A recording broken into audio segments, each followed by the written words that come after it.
და პარლამენტის ეროვნულ ბიბლიოთეკაში ნატო ინგოროყვას ახალი კრებულის პორცელან პოეზიის პრეზენტაცია გაიმართა. წინა ორი კრებულის ხმელებისა და ნედლების შემდეგ მწერალი პირველად გამოჩნდა მკითხველის წინაშე. წიგნში წარმოდგენილია 35 ახალი ლექსი, რომლებიც პოეტის 5 წლიანი შრომის შედეგია.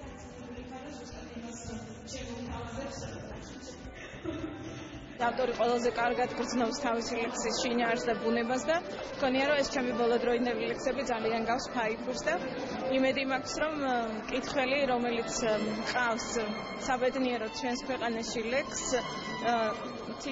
ერთ ლექსში მაინც იპოვის თავის ამბავს ან საკუთარ თავს. ეს არის ის საშუალება, ისეთი პოეზია, როდესაც მინიმალური ლექსიკური საშუალებით ავტორს ცდილობს ძალიან ბევრი თქვას და ვფიქრობ, რომ პოეზიის მოყვარულებს ძალიან საინტერესო ახალი საკითხავი ავერტებენ. მისი შემოქმედება ისეთი ძლიერია, ისეთ დროს გამხნევებს, ისეთ დროს გაძლიერებს, გმატებს სიყვარულს, ხედავს სიღრმეებს, უძლებს ყველაფერს, რომ არის ეს არის საჩუქარი და თან ძალიან მიყვარს მისი სიტყვა ჩემს მუსიკაშიც.